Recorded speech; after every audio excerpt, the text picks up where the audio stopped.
Hey guys, welcome back to another episode of Jobbers Hobby Hour. And for today's episode, i-share ko naman sa inyo kung papaano ko pinarami o kinulture yung mga Magnadapnia natin. So sa last episode nakita natin kung paano yung way ko or yung method ko, yung simpleng method natin na ginawa para makapag-culture tayo ng green water. Gagamitin ko kasi ang green water para sa starter culture ko ng ating Magnadapnia. So ang Magnadapnia naman na ipapakita natin ngayon, yun yung gagamitin nating source ng live feeding dito para sa mga isda natin, para sa mga jubies, para sa fry or para sa adult breeder na mga isda natin. Dahil napakagandang source din ng protein ang Magnadapnia. So malakas itong makatulong na makapag-grow yung mga alaga nating isda. So yun lang, kung gusto mong makita, huwag mong kakalimutang mag-subscribe, like and share this video, and click the bell button para sa mga susunod pang episodes. So ayan guys, ito yung nabili natin na Magnadapnia. So yan, ganyan siya kadami for 200 pesos. Tapos ito yung free niya. Nabili ko, first time ko nakabili ng Dapnia. So susubukan natin siyang paramihin dun sa green water culture natin.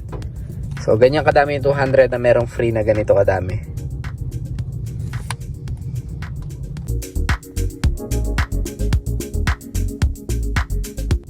So ito guys yung paglalagyan natin pansamantala ng ating Magnadapnia.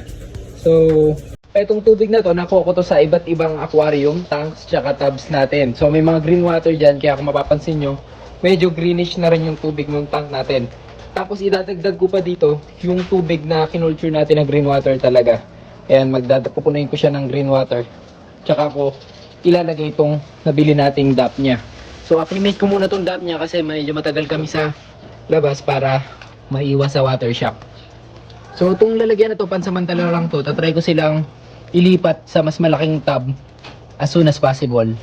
Ayan.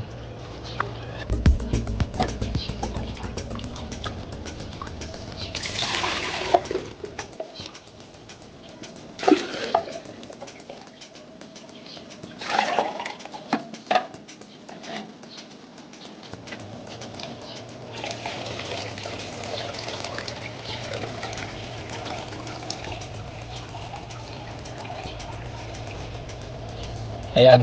Okay na muna siguro yung lalim niyan. 5 gallons yung tank na yan. Tapos kapag napansin kong medyo dumadami na sila, tsaka lilipat sila sa mas malaking tub. After ilang days, ito na itsura nung green water natin na culture natin ng Magnadapnia.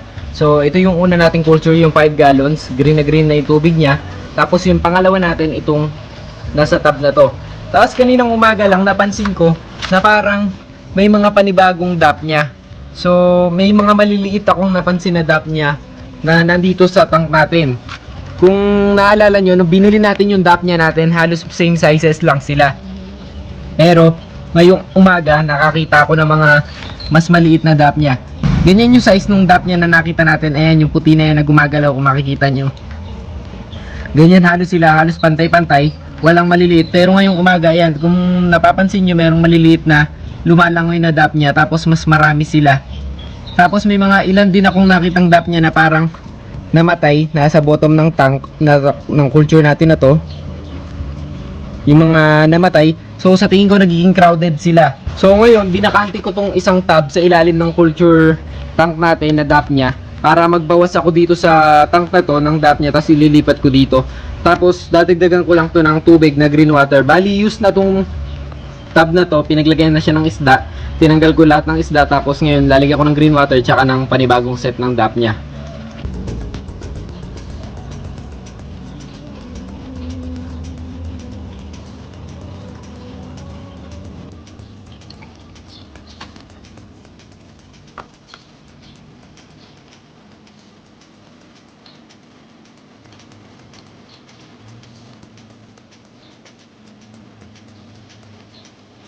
Ngayon kung mapapansin nyo guys, mayroong maliliit talaga na Dapnia. Marami ng maliit na lumabas.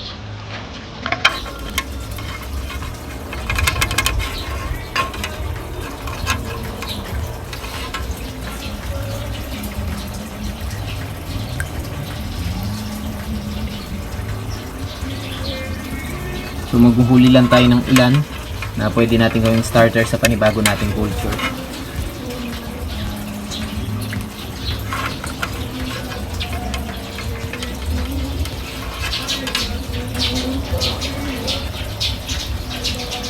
Tapos yung mga namatay dito sa unang culture natin, hindi ko alam kung nag-crash ba sila dahil crowded sila or baka ganun talaga yung life cycle ng DAP niya, na kapag medyo age na sila tapos nag-breed na sila, nagparami na sila, mamamatay na yung mga adult. Baka ganun lang din talaga yung life cycle nila. So hindi ako sure kung nag-crash, pero inagapan ko na binawasan ko na. So ganito kadami yung DAP niya na kinuha ko. Pakita ko sa inyo. Ayan. Ayan, marami rin yan. Kaya lang medyo blur kasi tubig gawa ng green water. Ayan, maraming maliliit tas malalaki para hindi sila crowded, tsaka para mabilis mag-grow tong maliliit na bagong DAP niya natin. So ayan, wag natin kakalimutang i-acclimate sa panibago nating culture para sa ganon hindi sila ma-water shock. So ito na sila ngayon. From dun sa dami na ipinakita ko sa inyo no nasa plastic ng yelo. Ayan. Meron dito ko sila unang nilagay sa tank na to. 5 gallons tank. Tapos, meron pa dito sa babang basin. Ayan, kung makikita nyo, marami rin yan. Kapag sinom natin, makikita nyo yung mga DAP niya na lumalangoy sa tubig. Medyo green water nga lang kasi kaya ano. Pero mapapansin nyo, punong-puno rin tong tab na to. Tapos bukod dyan, meron pa rito. Ayan. Medyo mas malabo to kasi mas green yung tubig nitong culture ng DAP niya natin na to. So ayan, pero meron din dyan. Tapos, meron pa ditong ilang culture. Meron ako ditong culture ng DAP niya. Ayan. Nakikita ba? So ayan yung culture natin ng DAP niya. Ayan, nag-focus na. Mapapansin nyo, meron dyan bottle ng 6 liters ng Wilkins. Tapos ito pa, meron pa tayo ditong culture ng DAP niya. Ayan, kung makikita nyo. So ngayong umaga guys, naisipan ko na salain natin yung mga kinulture nating DAP niya. Ipapakita ko sa inyo kung gaano na kadami yung na-culture nating DAP niya. So simulan natin dito sa dalawa na to. Dito sa unang culture natin, tsaka dito sa baba sa tab na merong DAP niya.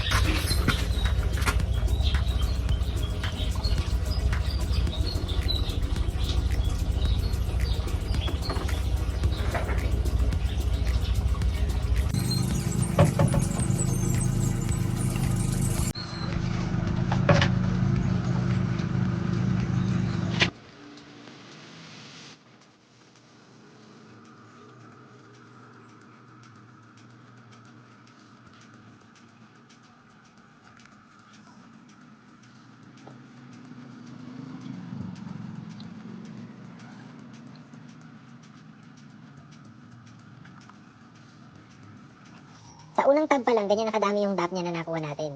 Ayan. Sa unang tab pa lang, natapatan na niya yung dami ng DAP niya na starter natin nung binili natin. Tapos, marami pang naiwan dyan. Ayan, hindi ko na hinarvest lahat. Pinakita ko lang sa inyo. Ayan, kung makikita nyo, marami pa sa gilid. Marami pa dun sa dulo. Yung mga DAP niya. Diyan ang galing yung DAP niya na to. Sa una pa lang, natapatan na niya. Hindi pa natin yung na-harvest yun nandito sa first culture natin. Tsaka yun nandito sa tab na to. Tsaka yun nandun sa tab sa dulo na yun. Yung black na nasa dulong dulo na yun.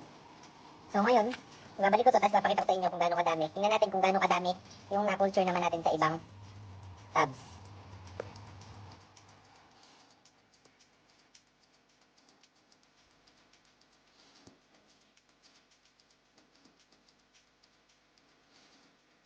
Ayan, dito naman sa pangalawang culture, ayan, sobrang green pa rin kasi ng tubig. Kaya hindi nyo masyadong makita, pero marami rin sila. Mas marami lang inauna yung tab sa ilalim ng tank na to. Ayan. Kita ba? Green pa kasi yung tubig, kaya mahirap pang makita yung mga DAP niya rito. Try natin sa ibang tab. So ito na guys yung pangalawa natin. Ayan. Marami-rami din siya, pero mas maliliit kumpara dun sa isang tab natin. Ayan, madami din siya. Pero sobrang liliit nitong mga nandito sa tab na to.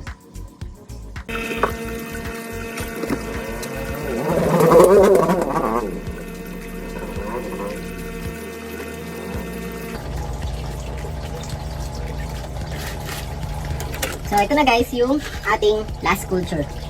Yung pinakadulong culture. Dito naman sa tab na to, kung mapapansin nyo, medyo malalaki yung mga DAP niya. Ayan. More on malalaki yung mga DAP niya nito, mga breeders.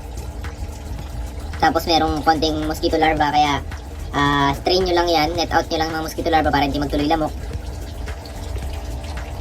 Yan, nandito yung malalaking DAP niya natin. Yung sa likod. Ayan. Nandiyan yung malalaking dap niya.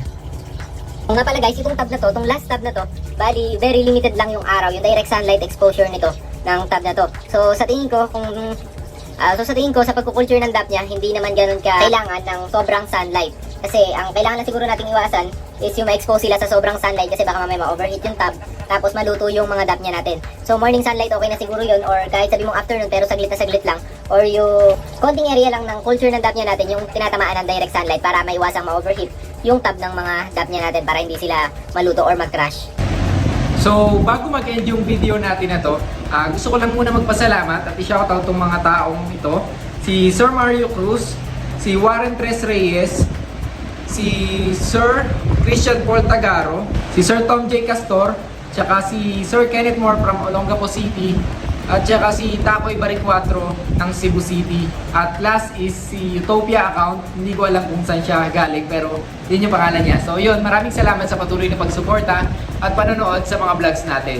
So yun lang guys, yung video natin, ang pagkukulture natin ng dap niya. Kaya pala natin magparami ng dap niya or magkulture ng dap niya sa loob lang halos ng 1 linggo sa madaling paraan para magkaroon tayo ng unlimited source ng protein para sa mga alaga nating isda. So yun lang, see you on my next vlog.